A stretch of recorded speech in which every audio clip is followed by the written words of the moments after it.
So, the first time you live alone is supposed to be exciting. That's what everyone tells you, anyway. Freedom. No parents asking where you've been. No roommates leaving dirty dishes in the sink. For me, it was a tiny attic apartment in one of those old brick buildings that probably saw the turn of the last century. The rent was cheap, and it was mine. All mine. The landlord called it rustic charm, which was code for a floor that slanted slightly to the left and pipes that groaned like a dying whale whenever you turned on the hot water. But it was cozy. I loved the slanted ceilings and the single, big half-moon window that looked out over the wet, glistening streetlights of the city. This whole thing started on a Tuesday night. It was raining, one of those miserable, steady autumn downpours that makes you want to do nothing but curl up with a blanket and a laptop.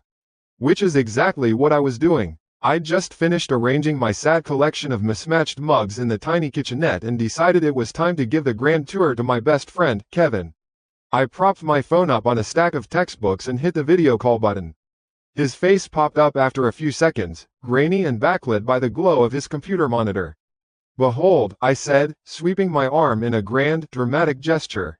"Chateau Anna, what do you think?" I flipped the camera and gave him the 10-cent tour. The lumpy futon that doubled as my couch and bed. The second-hand desk I'd painstakingly hauled up 3 flights of stairs. The tiny bathroom where my knees practically touched the wall when I sat on the toilet. "It's got character," Kevin said. His voice was flat. I flipped the camera back to my face, grinning. "Character is my middle name. It's perfect. It's quiet, it's all mine, and get this, the floor is real hardwood. It creaks and everything. It feels authentic." "Anna," he said, and something in his tone made my smile falter. He looked like crap. That's really the only way to put it. His skin, usually a healthy olive tone, looked pale and almost waxy in the bluish light. There were dark, bruised-looking circles under his eyes, and his hair was a mess, like he'd been running his hands through it all day. "Whoa, Kev, you look terrible. Late night studying?" He didn't answer right away. He just stared at me through the screen, his expression unnervingly blank. For a second, I thought the call had frozen. "Kev, you there?" He blinked slowly. "Yeah, I'm here." He leaned closer to his camera, and the motion was so abrupt it made me flinch. "Listen, Anna, I need to tell you something." "Okay," I said, drawing the word out. This was weird, even for him. "Is everything all right? Just listen, don't interrupt. I just need to tell you this story, and you need to listen to the whole thing. Promise me." I laughed, a little nervously this time. "What is this? Did you watch a new horror movie and now you're trying to freak me out? Because this attic is already creepy enough at night. Thank you very much." "I'm not joking, Anna," he snapped, and his voice was so sharp, so full of a raw, frayed nerve energy that it shut me right up. He had never used that tone with me before. "Please, just listen." I settled back against my pillows, pulling my blanket up to my chin. The rain drummed a steady rhythm against the roof just above my head.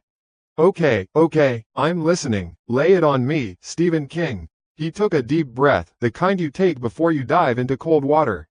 "There's this thing. A story. It's about a guy, or, I don't know what it is. It finds people who live alone. Especially in older places with more than one floor." He paused, and I could hear his own breathing, ragged and fast over the phone speaker. "It likes to be quiet," he continued, his voice dropping to a near whisper.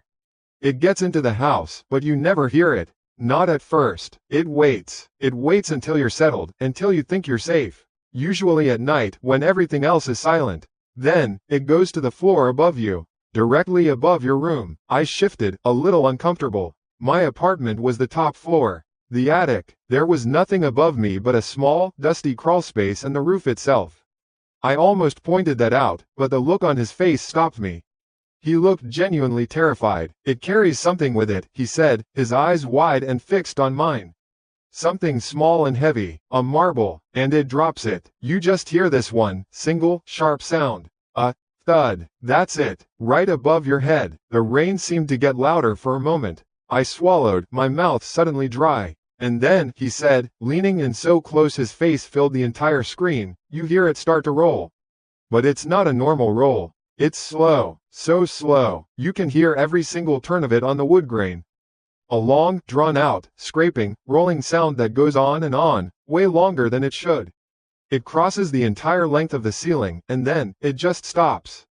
Silence." He stopped talking. The only sound was the static of the call and the rain.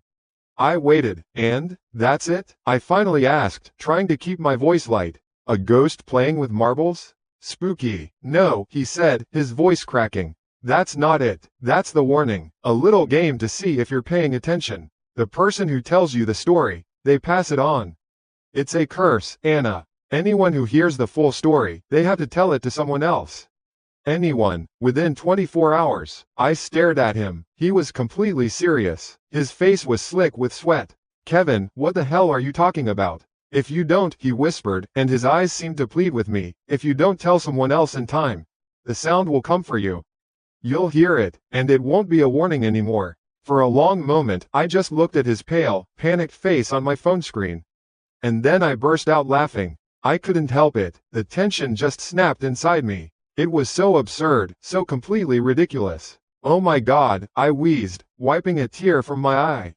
You really got me. For a second there, I was actually getting creeped out. That's a good one. Where did you get it? Some Reddit thread? Kevin didn't laugh. He didn't even smile. He just watched me, his expression unchanged. Anna, I'm not kidding. Come on, Kev, I said, my laughter dying down. That's a classic chain letter scare tactic. Tell 7 people or the ghost of muddy shoes will visit you. You can't possibly believe this stuff. You have to tell someone, he repeated, his voice monotone now, utterly devoid of emotion. It was more disturbing than his panic. 24 hours. It starts from the moment the story ends. Right, okay, I'll be sure to call my mom and warn her about the ghost marble, I said, rolling my eyes. Look, you're obviously exhausted. You need to get some sleep.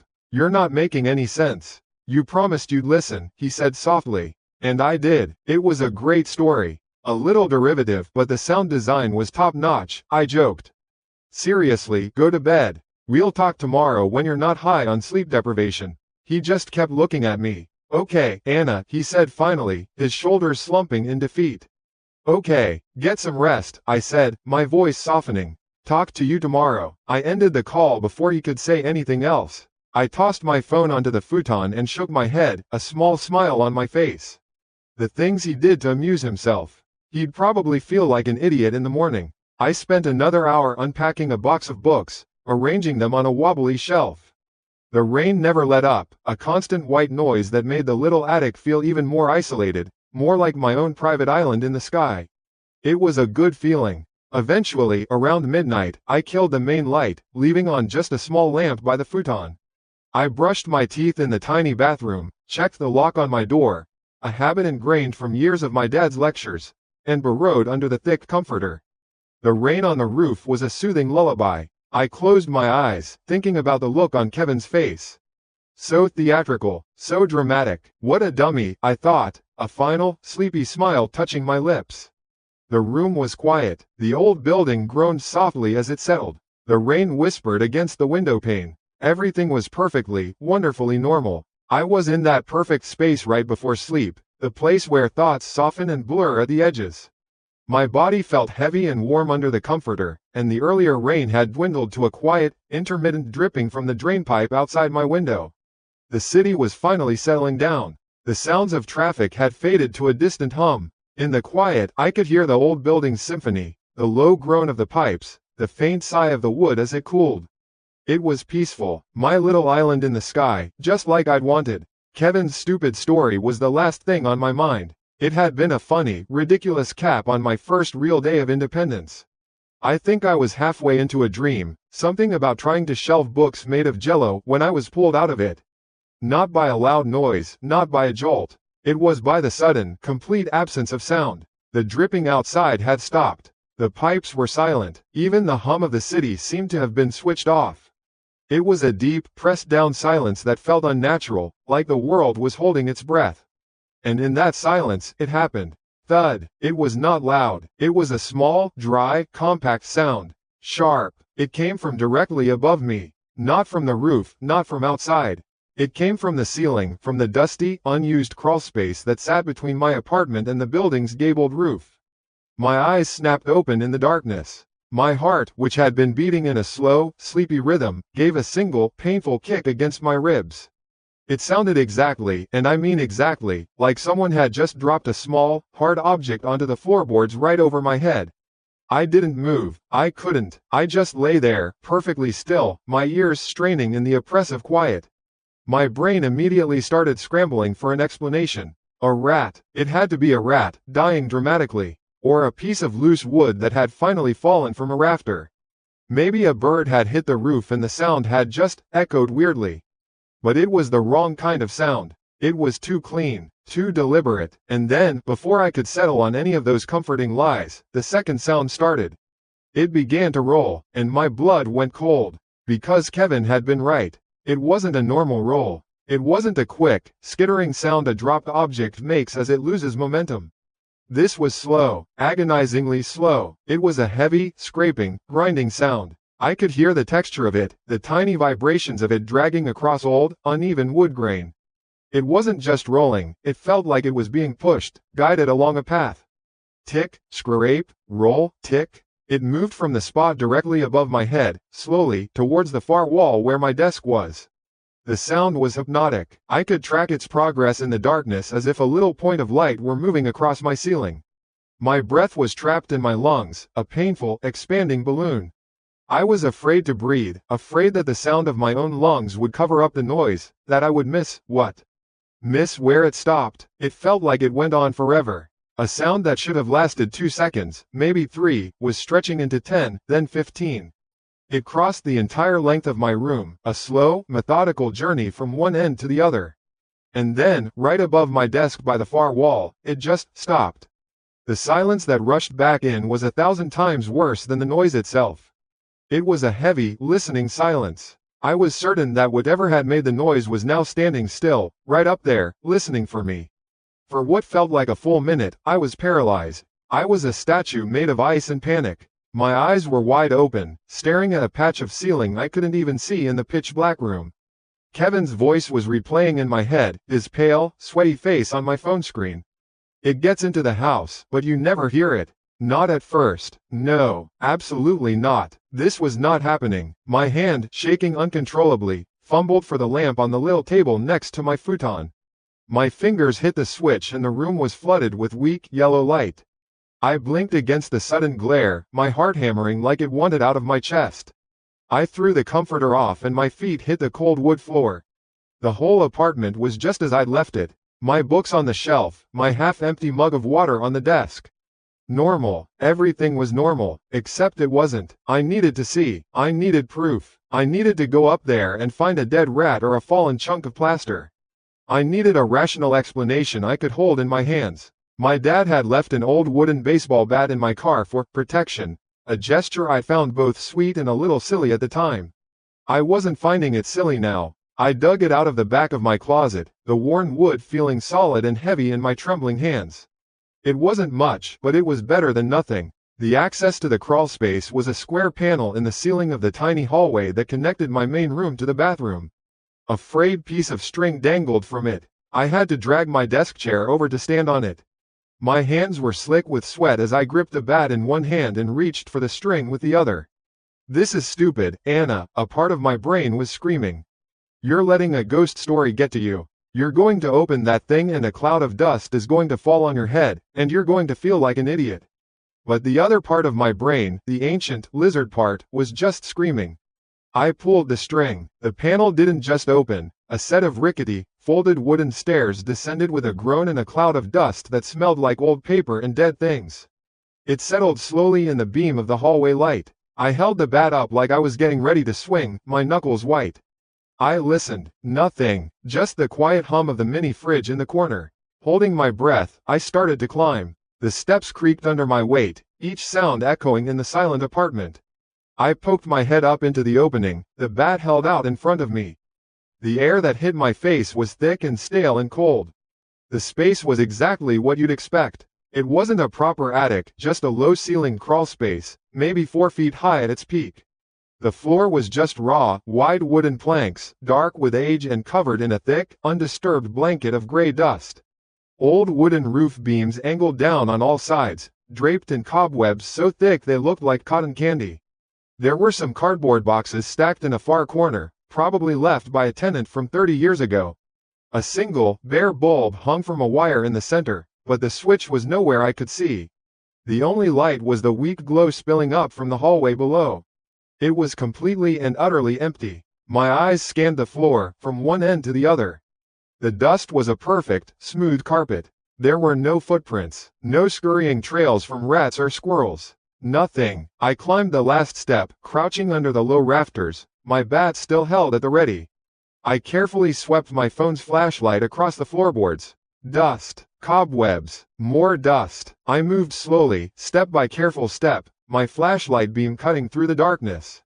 I went to the spot directly above where my bed was. I knelt, bringing the light close to the floor. The dust was pristine, untouched, as if nothing had moved here in decades. Then I moved to the other side, to the spot above my desk where the rolling sound had stopped.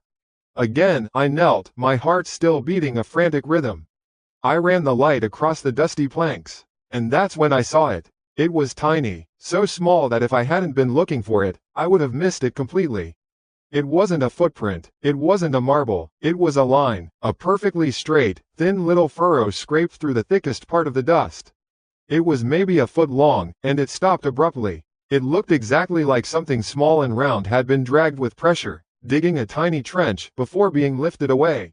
I stared at it, my mind refused to process it. It was proof. It was impossible, illogical, insane proof, but it was right there, etched into the dust. Something had been here, something had moved across this floor, but the line was alone. There were no footprints leading to it, no footprints leading away, just this single, inexplicable mark in a sea of undisturbed dust. I backed away slowly, my feet clumsy on the old stairs.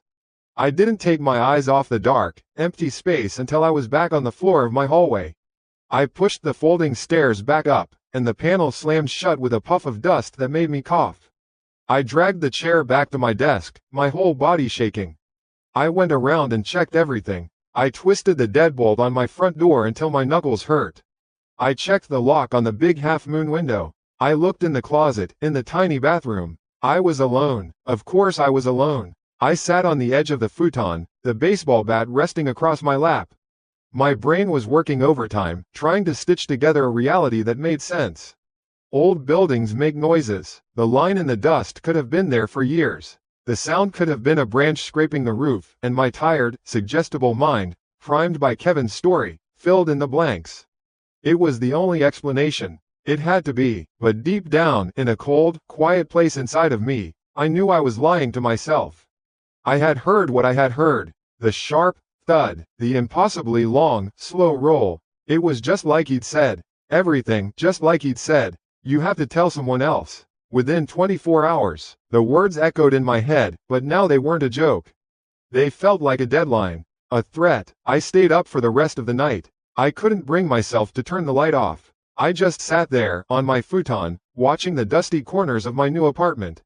Every creak of the building made me jump. Every sigh of the wind felt like a whisper. Sleep was a forgotten country I knew I wouldn't be visiting again anytime soon.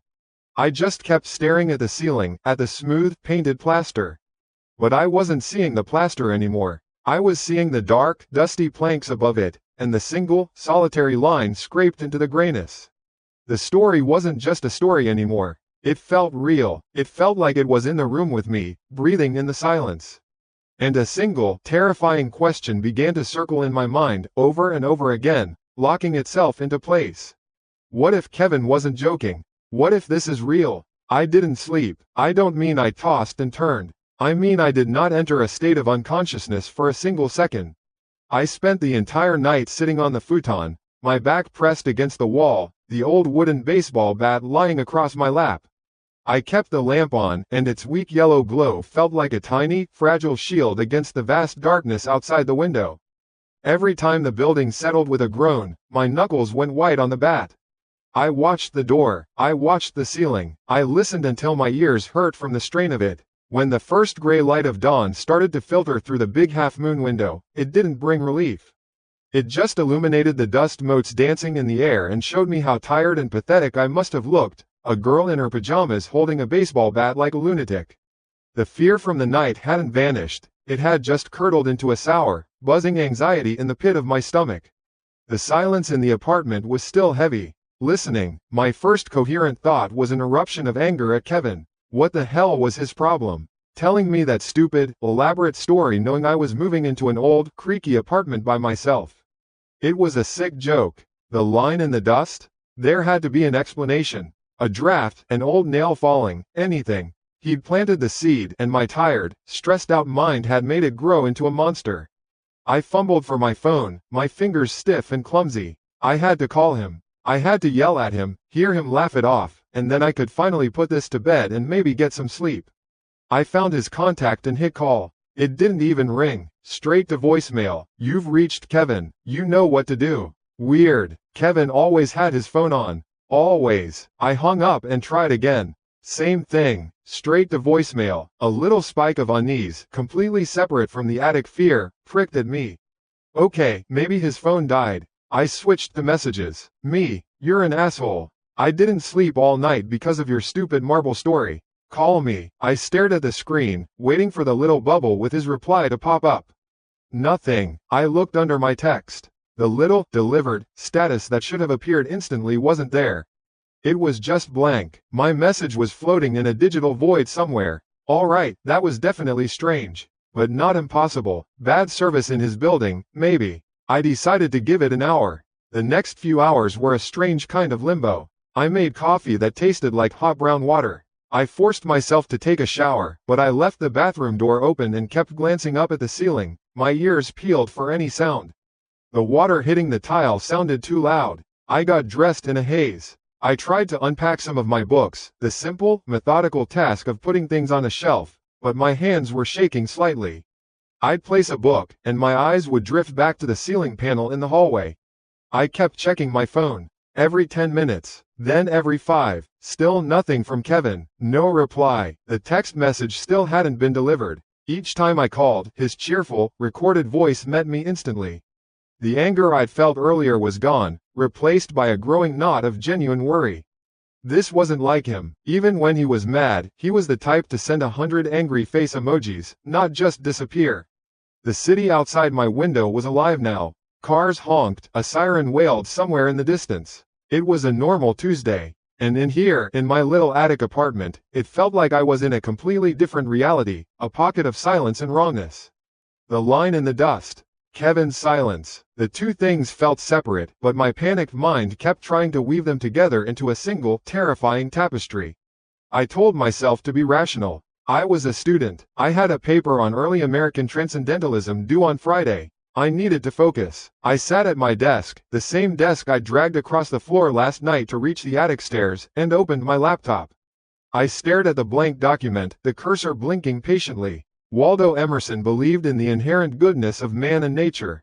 Thud. No, the sound was different this time. Last night it was a small, dry sound. This was a crack, sharp and loud, like a piece of firewood splitting. And it wasn't just generally above me. It felt like it was in the exact center of the room, directly over a spot on the floor about 6 feet in front of me. My blood turned to ice water. My breath caught in my throat. I didn't move. I just sat there, frozen, staring at the blinking cursor on my screen.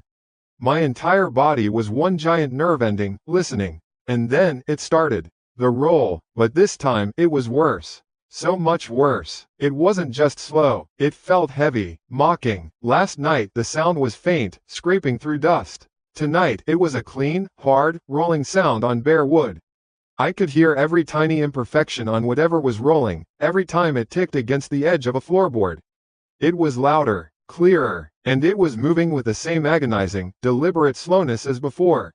Roll, tick, scrape, roll. It was a sound that had no business being there. It defied physics. A marble, a ball bearing, anything dropped on an old, probably warped floor would have skittered to a stop in seconds.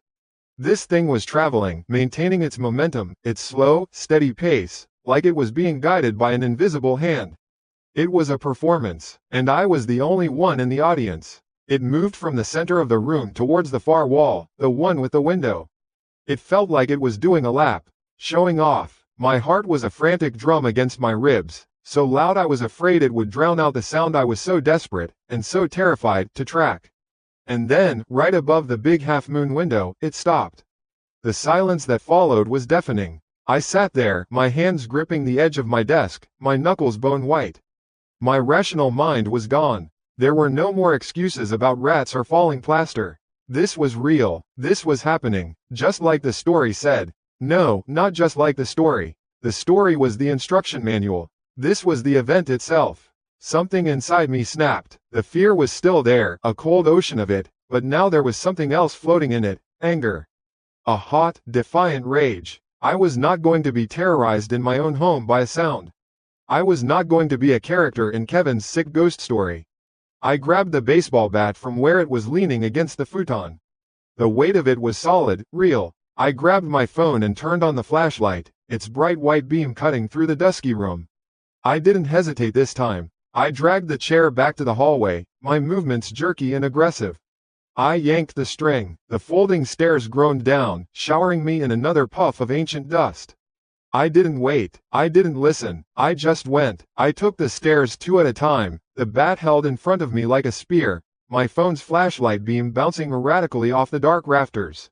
The stale, dead air of the crawlspace hit me again. I ducked under the main beam, my light sweeping across the empty, dusty space. It looked exactly the same. The undisturbed sea of gray, the cobwebs, the forgotten boxes in the corner.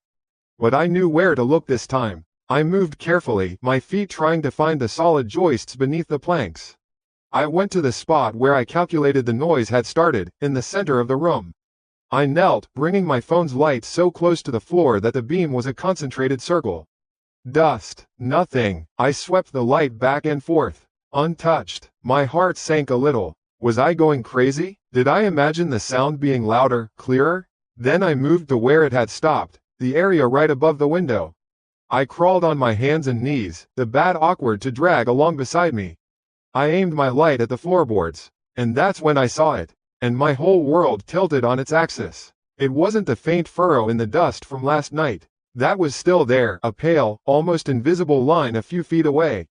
This was new, this was different, this was impossible. It was a scratch. It was a clean, sharp line, about 8 inches long, carved right into the surface of the dark wood itself.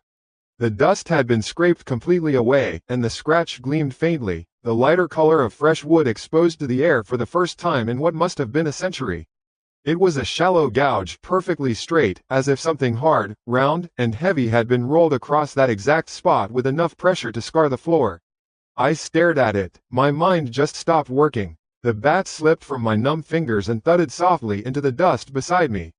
Physical evidence. Real, tangible, undeniable physical evidence. Something had been here, just moments ago. Something heavy enough to mar solid wood. And just like last night, there was nothing else. No footprints leading to the scratch. No footprints leading away. No sign of entry or exit. Just this single, violent signature left on the floor, and the suffocating, empty silence.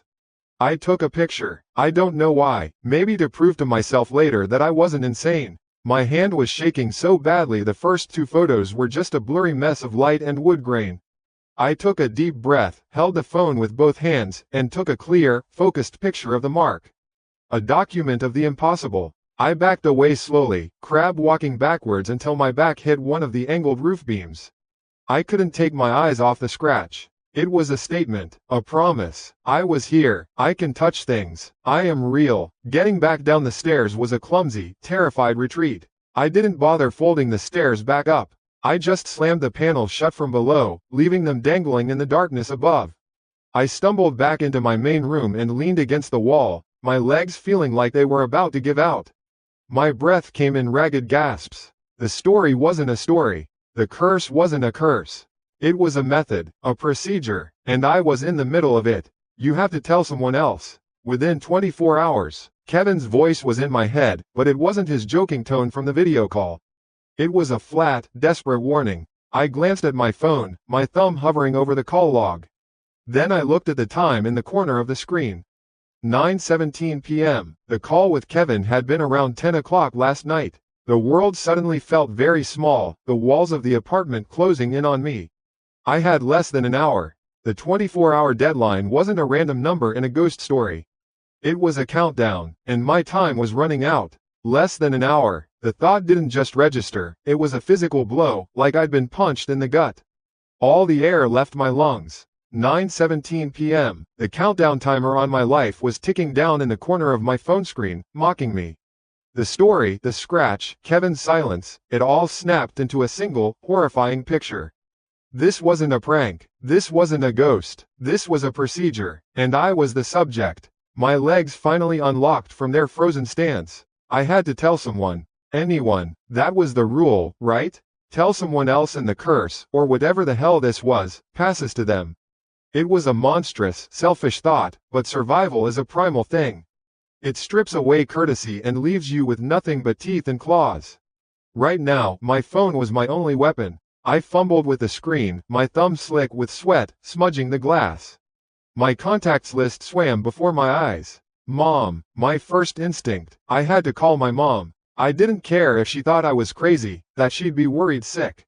Better that than the alternative. I jammed my thumb down on her name. The call screen came up.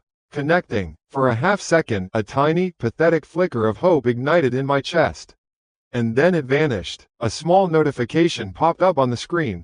Call failed. What? I stared at it. I tried again. My finger jabbed the green call icon with frantic repetition. Connecting. Call failed. Connecting. Call failed. My breath started to hitch in my throat. I looked at the top right of the screen, where the little signal bars were supposed to be. It was a place I'd glanced at 1,000 times a day and never really registered. Now, it was the most important landscape in the world. And it was a barren desert. No service. The two words were a declaration of war. That couldn't be right. I had perfect service here. I'd spent the whole day yesterday on the phone with the moving company, with my parents, with Kevin. I scrambled over to the big half-moon window, pressing my phone against the cold glass as if that would help, a desperate, modern prayer to a satellite I couldn't see.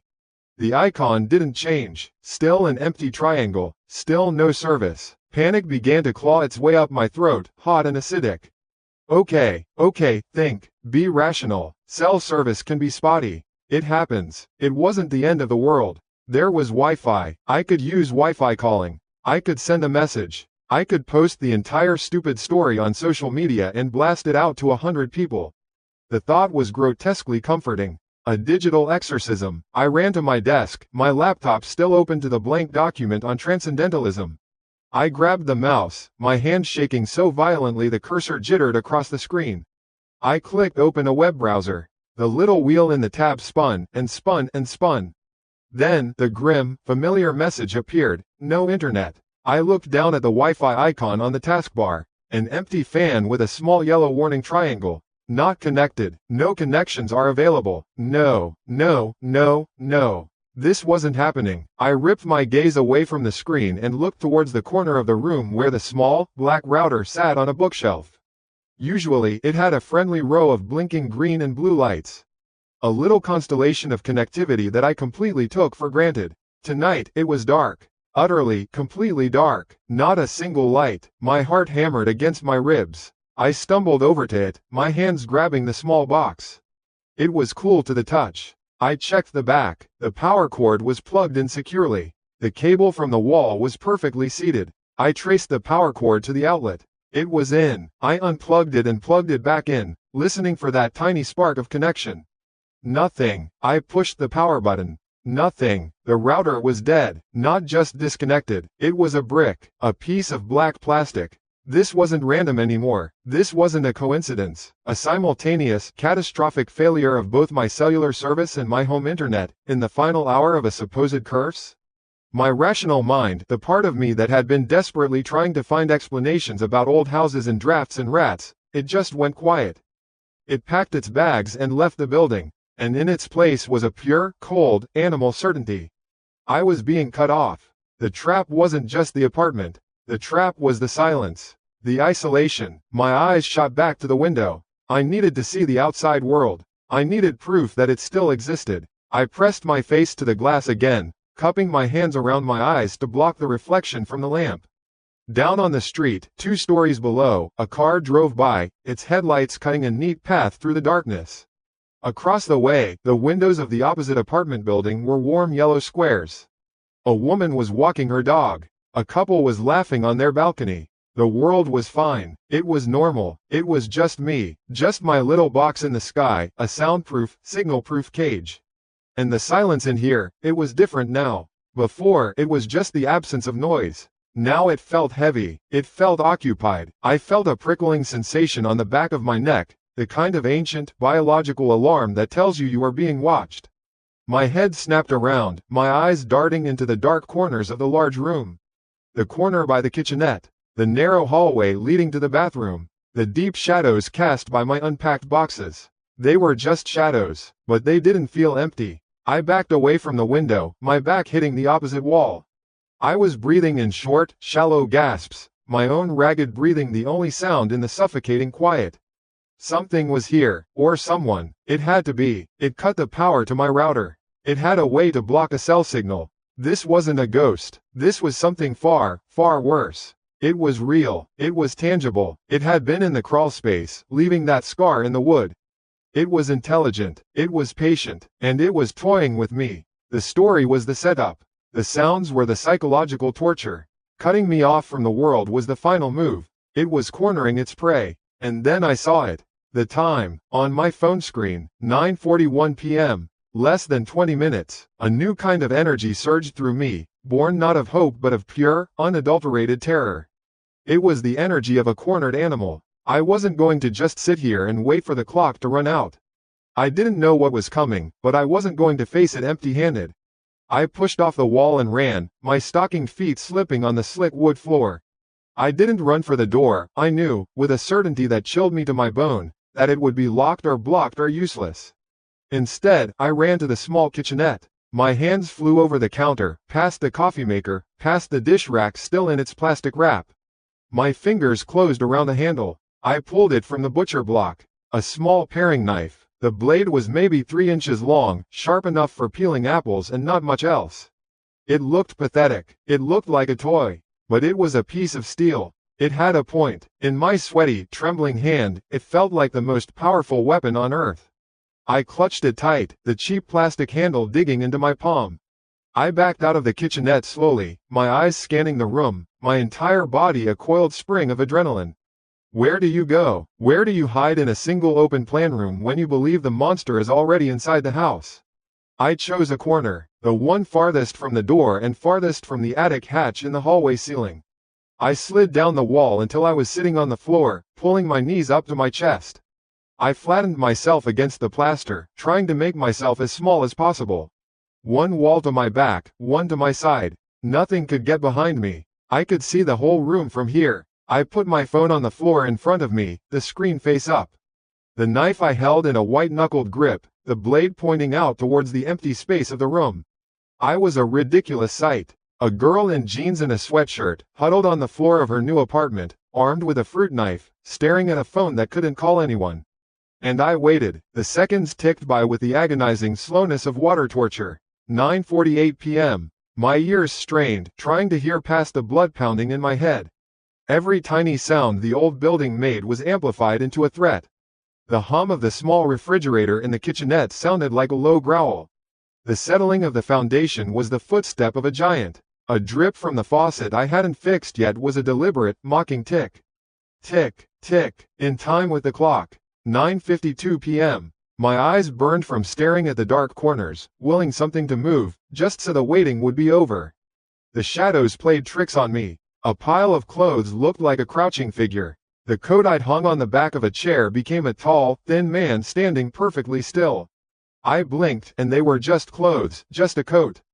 But for a split second, my heart had stopped. 9:55 p.m. I started to cry, silently. The tears just welled up and rolled down my cheeks, hot against my cold skin. It wasn't a cry of sadness. It was a cry of pure, hopeless fear. I was completely and utterly alone. No one in the world knew where I was or what was happening to me. If I screamed, would anyone even hear me? If they did, would they just assume it was a TV? My life was going to end here, in a dusty attic apartment I had lived in for less than 48 hours, because of a stupid story. I thought of my mom, my dad, Kevin. His cheerful voice on the voicemail. "You've reached Kevin. You know what to do." I knew what to do. I had to tell someone. And I had failed. 9:57 p.m. My breathing was shallow, almost non-existent. I was trying to be as quiet as possible, as if making a sound would trigger the end. My gaze was locked on the phone screen. The numbers were glowing in the dim light of the room. They felt biblical, apocalyptic. 9:58 p.m. My entire body was trembling now, a fine, uncontrollable vibration.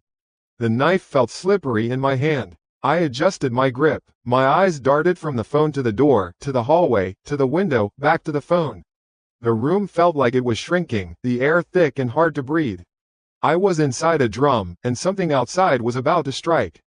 9:59 p.m. This was it, the final minute, one rotation of the second hand. My mind went strangely blank. The frantic thoughts, the desperate plans, they all dissolved. There was nothing left but the waiting. My tears had stopped. My body was still. I held my breath, my grip on the small knife the only thing connecting me to reality.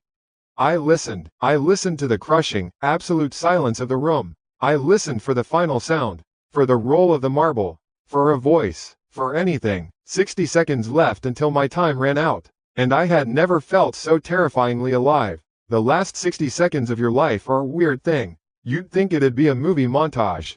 Flashes of your parents, your first kiss, that one time you laughed so hard milk came out of your nose in the elementary school cafeteria. But it wasn't like that at all. My whole world, my entire existence, had shrunk to the 4 glowing white digits on my phone screen. 9:59. My body was a statue. I think I forgot how to breathe. My knuckles were white around the cheap plastic handle of the paring knife. A fruit knife. I was going to fight whatever was coming for me with a goddamn fruit knife. The absurdity of it almost made me want to laugh, but the sound was trapped somewhere in my throat, a hard lump of terror I couldn't swallow. My eyes were locked on the phone. The numbers were the only real thing in the room. They were judge, jury, and executioner. The seconds flickered by in my peripheral vision, but the minute number was what mattered. It was a mountain I was staring at, about to crumble down on top of me. The 9 became a 0. 10 o'clock. I held my breath, my ears strained, trying to hear past the roaring ocean of blood in my head. I was listening for it. The final sound, the dry clack from the ceiling. The slow, deliberate roll of the marble, tracing the path to my death. Come on, I thought. Just get it over with. The waiting was its own special kind of hell. Silence. Not just the absence of the marble. Absolute, total, crushing silence. The refrigerator wasn't humming. The faucet wasn't dripping. The old building wasn't groaning. It was like the world outside my attic had been put on mute. My eyes darted from the phone to the ceiling. Nothing, just the faint water stain I'd noticed when I first moved in. The numbers on the screen changed again. 10:01, still nothing. My mind, which had been a frantic storm of panic and prayer, went completely blank. A full 60 seconds had passed since the deadline. 1 minute and counting. What was happening? Could the curse have a grace period? Was it running on a slow clock? Or was it over? The thought was so fragile I was afraid to even think it too loud, as if the thought itself could shatter it. Could it all have been a monstrous, elaborate, psychological breakdown on my part? The story had planted a seed of fear, and my exhausted, stressed-out mind, in a new, strange place, had made it all real. The sounds, the scratch, the dead router. Maybe there were rational explanations for all of it. Old pipes, a rat, a massive, temporary service outage for the whole neighborhood. People win the lottery, right? Maybe I just won the cosmic lottery of coincidences. A shaky breath escaped my lips. It was the first real breath I'd taken in what felt like hours. It shuddered on its way out. My grip on the paring knife, the one that had been a death grip just moments before, began to slacken. The plastic felt slick and foreign in my palm.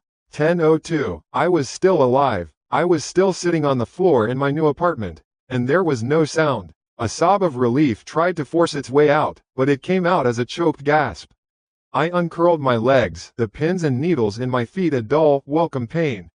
It was real pain, from the real world. I pushed myself up, using the wall for support. My knees felt like jelly. I was a mess, a tear-streaked, terrified, ridiculous mess, but I was alive.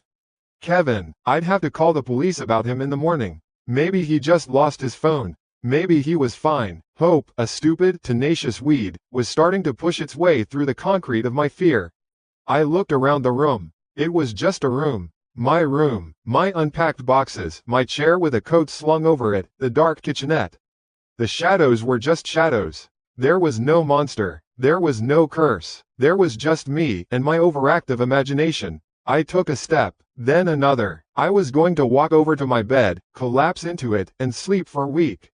I would deal with the dead internet and the no-service phone tomorrow. For now, it was over. I had survived. I had won. And then I heard it. A sound. But it didn't come from the ceiling. It was a quiet, unassuming sound. Intimate. The kind of sound you'd ignore 100 times a day. But in the dead silence of that room, it was a gunshot. Creak. A single floorboard, groaning under a sudden weight. And it came from right behind me. Every muscle in my body locked. The blood in my veins turned to ice water.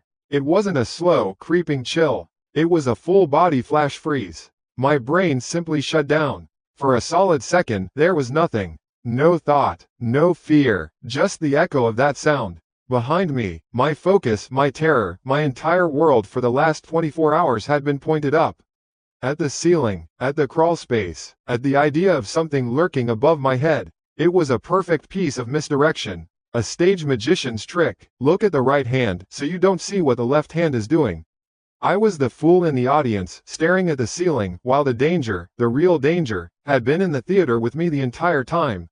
How long had it been in here? Was it hiding when I was on the phone with Kevin? Was it watching me as I frantically tried to call my mom? Was it here, in the shadows, while I huddled in the corner crying, clutching my silly little knife? The feeling of being watched, it hadn't been my imagination. My head turned, a slow, robotic movement that felt entirely disconnected from my body. I wasn't in control anymore. I was a passenger. My eyes scanned the space directly behind the spot where I had been sitting. The dark corner near the kitchenette. And as my eyes landed on that patch of deeper darkness, the last source of light in the room, the pale yellow glow of a single street lamp filtering through the half-moon window, went out. Not a flicker. It just blinked off, plunging the attic into a thick, profound blackness. The kind of dark that feels heavy, like a physical weight pressing in on you. My heart, which had stopped, now started again with a violent, frantic rhythm, a drumbeat of pure animal panic. I could see nothing. The faint outline of the window was gone. It was like a blindfold had been tied around my head. But I wasn't alone in the dark. I could feel it, a presence, a cold spot in the air. And then a voice spoke from that corner. It wasn't loud. It wasn't a growl or a whisper. It was a calm, level, masculine voice. The kind of voice that might ask you for the time on the street. And that normality was the most terrifying thing I had ever heard. "Time's up," it said, the words cutting through the blackness like shards of glass. "Now, let me tell you another story." A scream that had been building inside me for 24 hours finally tore itself from my lungs. It was a raw, ragged sound, devoid of any humanity. It was the sound of a trapped thing. At the same time, my body, fueled by a surge of pure, world-ending adrenaline, finally moved. My hand flew to my small pile of belongings near the wall, my fingers closing around the first solid thing they touched.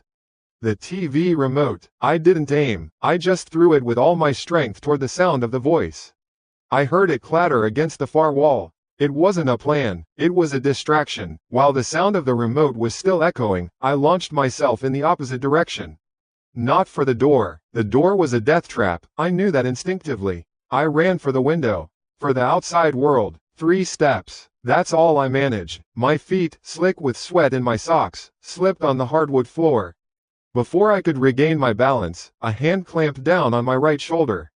It was real. Oh God, it was real. The grip was impossibly strong, fingers like steel digging into my muscle. The warmth of a human hand. It wasn't a ghost. It wasn't a demon. It was a man who had been in my apartment, watching me, toying with me, waiting. Panic gave way to something else. A blind, cornered animal fury. The paring knife was still in my left hand. I had almost forgotten it. Without thinking, without a single rational thought, I swung my arm backward as hard as I could. I arched my back and drove the knife into the darkness behind me. There was no clean shink like in the movies. Just a dull, wet, fleshy thud. I felt the tiny blade sink into something soft. Something yielding. A sharp, guttural grunt of pain and surprise erupted right next to my ear. The iron grip on my shoulder loosened for a fraction of a second. It was all I needed. I wrenched myself free, stumbling forward. I didn't look back. I didn't care if I'd hurt him badly or just startled him. I scrambled the last few feet to the window. My hands slapped against the cold glass, searching for the latch. I fumbled with it, my fingers clumsy and useless. I could hear a shuffling sound behind me, a pained curse. There was no time. I looked to my left and saw the wooden chair from my small, unused desk. I grabbed it by the back, hoisted it with a strength I didn't know I possessed, and swung it. The sound of the window shattering was the most beautiful sound I had ever heard. It was an explosion of noise in the suffocating silence. Cold night air, smelling of rain and asphalt, rushed in, a shock to my skin. I threw the chair aside and scrambled through the jagged opening. Shards of glass sliced at my jeans and my hands, but I barely felt it. My body was just a vehicle for my will to escape. I tumbled out onto the narrow, decorative balcony I thought was completely useless. It was barely a foot wide. Below me was a 2-story drop to the concrete alley. A dead end, but to the left, less than 4 feet away, was the sloping, dark tin roof of the adjacent building's first-floor extension. I didn't hesitate. I didn't look back to see if he was coming through the window after me.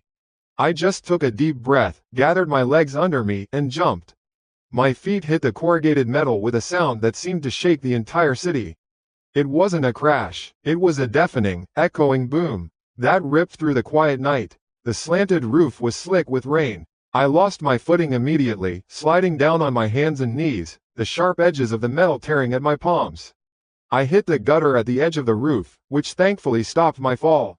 Behind me, I heard a shout from my broken window. I didn't look. I couldn't. I scrambled along the gutter to the side of the building, my breath coming in ragged, tearing sobs. I dropped the last 10 feet into a grimy alleyway, my ankle twisting as I landed, sending a bolt of white-hot paint up my leg. I ignored it. I just ran. I burst out of the alley onto the main street, a wild creature covered in sweat and grime and blood from a dozen small cuts. I didn't stop. I ran into the middle of the road, my arms waving frantically. My throat was raw, but I screamed. I screamed for help, for police, for anyone. Lights started flicking on in the windows of the apartment buildings around me. Yellow squares of life, of safety, appearing in the darkness. A car screeched to a halt a few feet in front of me, its headlights pinning me in their glare. I just stood there, hyperventilating, crying, my entire body shaking uncontrollably, finally illuminated, finally seen.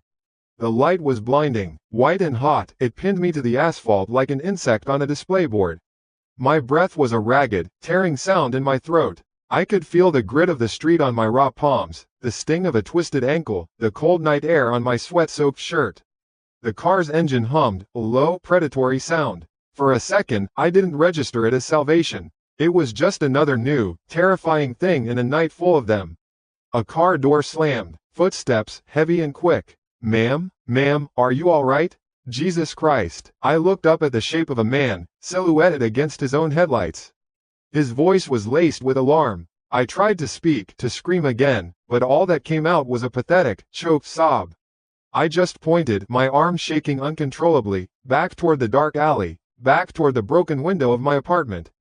Back toward the monster. The world dissolved into a blur after that. Another voice, this one female, speaking into a radio. The scratchy, clipped responses. The metallic taste of blood in my mouth from a cut I didn't remember getting. Someone wrapped a coarse, heavy blanket around my shoulders. It was a police blanket. The kind you see on TV. The thought was so absurdly normal it almost made me laugh, but the sound caught in my chest and became another sob. I ended up in the back of the patrol car, the vinyl seat cold against my legs.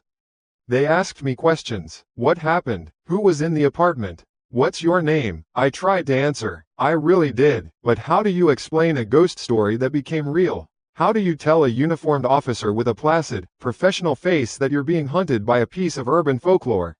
A story, I managed to stammer out, my teeth chattering so hard I could barely form words. He told me a story, about a marble. The female officer, whose name was probably Miller or Davis or something equally solid and reassuring, just nodded slowly, her eyes giving nothing away. Okay, a story. And the man in the apartment, was he the one who told you the story? No, I shook my head, feeling a fresh wave of nausea. No, my friend Kevin told me. 24 hours. He said I had 24 hours. I saw her share a quick, unreadable glance with her partner. I knew what they were thinking. Drugs, a psychotic break, a domestic dispute I was too terrified or confused to describe properly. They thought I was crazy. To be honest, sitting there, wrapped in a blanket that smelled faintly of disinfectant and old fear, I wasn't so sure they were wrong. They took me to the station. A small, sterile room painted a hideous shade of institutional green. A nurse checked the cuts on my hands and face, dabbing them with antiseptic that stung like hell. The pain was good. It was real. It reminded me that I was alive, that I had a body that could feel things, that I hadn't just evaporated into the thick, cloying darkness of that attic. 2 detectives came in later. They were plainclothes, one older with tired eyes and a rumpled suit, the other younger, chewing on a pen. They were patient. They let me tell the whole thing, from the video call with Kevin to the light going out, to the voice in the dark. I left nothing out. The ridiculousness of the marble, the dead phone, the scratch on the floor, the impossibly strong grip on my shoulder, the thud of the paring knife. When I finished, the older detective, whose name was Garcia, just sat back in his chair. He didn't look at me like I was insane. He looked at me like I was a puzzle he was trying to solve. The officers who cleared your apartment found it empty, and, he said, his voice level. The window was broken, just like you said. There was a TV remote on the floor and a chair knocked over. But there was no one there. No sign of a forced entry, either. The deadbolt on your front door was thrown from the inside. He was there, I whispered, the words feeling thin and weak. He was in the room with me. We believe you saw someone, he said carefully, but we think he was gone long before our people got there. The noise you made hitting that tin roof, it would have woken up the whole block. He had plenty of time to get away. They asked me about Kevin. I gave them his full name, his address, everything I knew. I begged them to check on him. I kept saying his name over and over, like a prayer. Please, just make sure he's okay. He wasn't answering his phone. The younger detective wrote it all down. They told me I couldn't go back to my apartment. Not yet. It was a crime scene, they said, even if they weren't sure what the crime was. I called my aunt, and she came and got me, her face a mask of worry and confusion. The next 3 days were a fog. I stayed in my childhood cousin's bedroom, a room still filled with faded boy band posters and dusty trophies. I barely ate. I didn't sleep. Every time I closed my eyes, I was back in the attic. I'd feel the suffocating blackness, hear the creak of the floorboard, smell the scent of rain through the broken window. I'd jerk awake, my heart pounding, my hand instinctively reaching for a fruit knife that wasn't there. My aunt tried to talk to me, but I had no words. What was there to say? I was a survivor, but I didn't feel like one. I felt like a piece of meat that had been tenderized, chewed up, and spat out. On the 4th day, the doorbell rang. It was Detectives Garcia and his younger partner. My aunt let them in, and they stood awkwardly in the living room, holding their hats. They didn't want to sit down. That's how I knew. And Garcia started, and his voice was different. Softer. The professional edge was gone, replaced by something that sounded like genuine pity. We have an update for you. It's about your friend, Kevin Cho. I just stared at him. The air in the room felt thick, heavy. I couldn't seem to draw a full breath. The patrol officers in his district went to do a wellness check after we called, he continued, looking at a spot on the wall just over my head. He wasn't answering his door. The building manager let them in. He paused. I needed him to just say it. The waiting was its own special kind of hell. I'm very sorry, Anne. They found him inside. He's deceased. The words didn't land right. They were just sounds. Deceased. It was a word for a report, a clinical, detached word. It didn't mean Kevin, not my Kevin, who had a goofy, lopsided grin and an encyclopedic knowledge of bad sci-fi movies. No, I said. It was a flat, dead sound. No, you're wrong. He was fine. I just talked to him a few days ago. On the video call. We know, Garcia said gently. The coroner puts his time of death at approximately 3 days ago. Sometime late Tuesday night or early Wednesday morning. Right after our call, the thought hit me like a physical blow. The air rushed out of my lungs. I sank onto the arm of the couch, my legs no longer willing to support me. My fault. I didn't tell the story. I laughed at him. I let the 24 hours run out on him. The guilt was a cold, heavy thing, settling deep in my gut. What happened to him? I asked, my voice barely a whisper. The man who was in my apartment, did he? No, Garcia said, shaking his head. There were no signs of a struggle. No forced entry. All the doors and windows were locked from the inside. From what the medical examiner can tell, his heart just stopped. Acute cardiac arrest. The ME said that in an otherwise healthy young man, it's sometimes brought on by a sudden, extreme shock or a prolonged state of intense fear.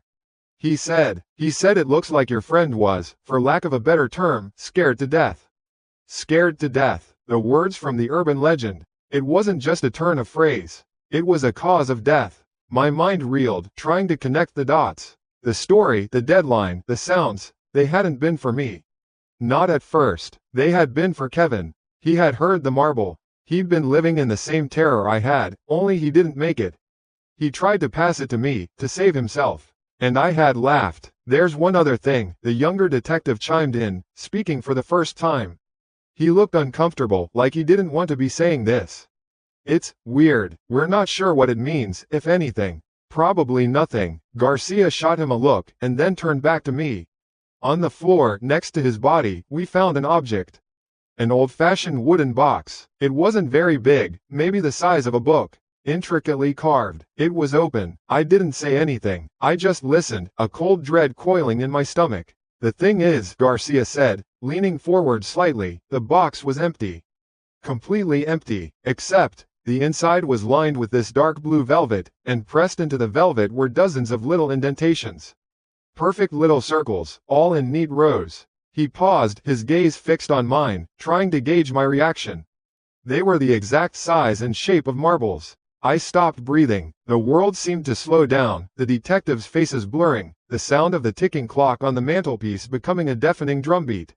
It wasn't a curse. It wasn't a ghost. It wasn't a story. It was a method. The man in my room wasn't some supernatural entity. He was a person, a meticulous, patient, sadistic hunter. He didn't just kill people. He played with them. He broke them first. The story was his calling card. His tool. He would find a victim, maybe break into their home, and leave the box. The empty box. Then he would start the sounds. The tapping, the slow, terrifying roll of a single, unseen marble from above. He'd terrorize them, drive them to the brink of insanity with the threat of the story, making them believe their only escape was to pass the curse to someone else. Kevin hadn't invented the story he told me. He was reciting his lines. He was just another victim, desperately trying to push his terror onto someone else, just as the killer had intended. He had chosen me, and when he died, the killer knew his story had been successfully passed on. The game had a new player. Me. He hadn't come to my apartment to kill me when the 24 hours were up. He was already there. He'd been there all along, hiding, watching me unravel. He was there to start a new story. His story, the voice in the dark. Now, let me tell you another story. He was the storyteller. I survived. I broke the window and ran. But he was still out there. And he had a whole box of stories left to tell.